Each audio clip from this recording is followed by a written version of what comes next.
Vous êtes de retour dans Smart Tech, c'est l'heure de notre rendez-vous avec le biomimétisme et c'est Elsa Vizier, directrice scientifique de Bioxégie que nous accueillons. Bonjour Elsa. Bonjour.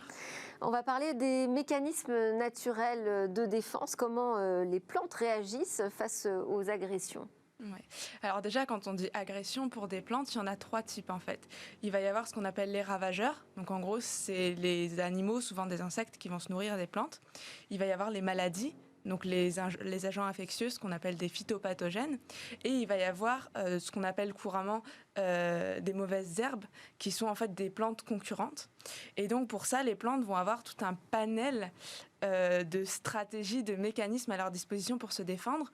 Les plus simples, ça va être, disons, des structures physiques, comme des épines, qui vont empêcher en fait les agressions. Il y a aussi des possibilités d'action chimique, donc avec des biocides, des substances nocives en fait pour leurs agresseurs, sachant que les plantes ont tout un système immunitaire avec des substances chimiques qui vont avoir des effets divers pour tuer en fait souvent leurs agresseurs. Mais au-delà de ça, les plantes ont des mécanismes bien plus sophistiqués pour faire face aux agressions. Elles peuvent par exemple tromper l'ennemi. Donc en fait, il y a des plantes les papillons vont venir déposer des œufs sur leurs feuilles. Et en fait, à la place des vrais œufs, ce que vont faire ces plantes, c'est qu'elles vont créer des taches sur leurs feuilles qui vont simuler, donc ce sera des faux œufs. Et les papillons vont se dire, il y a déjà un autre papillon qui a pondu, donc moi je vais autre part. Parce que les œufs de papillons sont un problème pour certaines plantes. Oui, parce qu'ensuite les papillons vont se développer en utilisant la feuille et ensuite vont ronger la feuille. D'accord. Dans les autres stratégies que vont avoir les plantes, elles vont faire appel à d'autres organismes vivants pour se défendre. Donc c'est par exemple le cas des acacias qui vont avoir des excroissances qu'on appelle des corbeltiens. En fait, c'est des espèces de petites épines creuses qui contiennent de la nourriture pour les fourmis. Et les fourmis vont venir habiter chez les acacias et les défendre de toutes les attaques. C'est aussi le cas pour un parasite qui s'appelle la pyrale du maïs, donc qui attaque le maïs et pas mal d'autres cultures assez connues.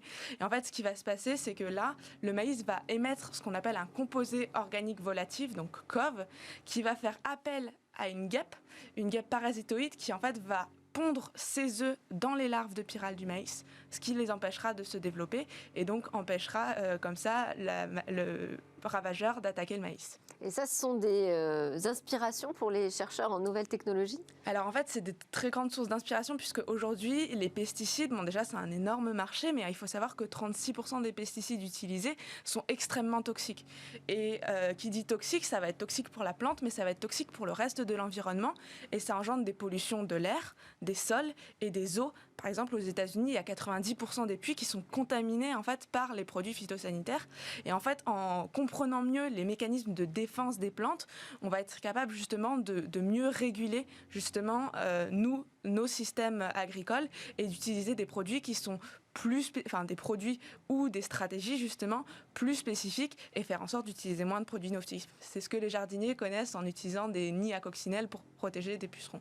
Et alors, vous vouliez nous parler d'un exemple très concret, un capteur qui est inspiré du bombix du mûrier. Oui, alors là, il y a plein d'applications. Alors, le bombix du mûrier, c'est le papillon du ver à soie qui pour se reproduire, a seulement 15 jours. Donc, il va chercher à localiser les femelles qui, elles, ne volent pas. Et pour ça, il a un sens de l'olfaction qui est extrêmement développé. Il peut repérer donc des phéromones, c'est les substances olfactives qu'émettent les femelles, jusqu'à 16 km. Et pour ça, en fait, il dispose d'antennes qui sont vraiment gigantesques. Et ce qui leur permet de détecter des substances à des taux très fins, c'est qu'en fait, il va y avoir une très grande surface de contact. Et donc, non seulement les antennes sont grandes, ensuite, il y a plein comme de dents de peigne. Et à l'intérieur de chaque dent, c'est des structures qui sont poreuses et qui donc vont augmenter la surface en contact. Et ça, c'est des structures qu'ont cherché à reproduire des chercheurs de l'Université de Strasbourg, l'ICPES. Et en fait, ce qu'ils vont faire, c'est qu'ils ont des nanocantilevers, donc c'est des sortes de peignes, et ils vont faire pousser dessus des nanotubes de titane.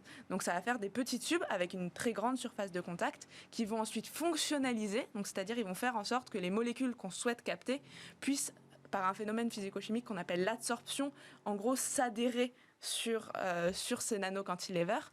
Et en fait, la méthode de détection utilisée, c'est une vibration. S'il y a une molécule qui s'accroche sur le nanocantilever, ça va changer la fréquence de vibration. Et comme ça, on est capable de détecter des quantités très très fines. Ça va jusqu'à l'ordre du PPT, donc partie par trillion, ce qui présente des capacités olfactives bien meilleures que tous les chiens entraînés dans le monde. Ah bah, c'est impressionnant et on espère qu'il y aura plein d'inspirations de la nature qui nous aideront aussi à combattre le virus Covid-19. Ça, c'est le sujet à suivre. On a une technologie à découvrir qui devrait nous permettre d'accélérer cette sortie de crise. En tout cas, c'est l'objectif et c'est Cécilia Sévry qui va nous la présenter.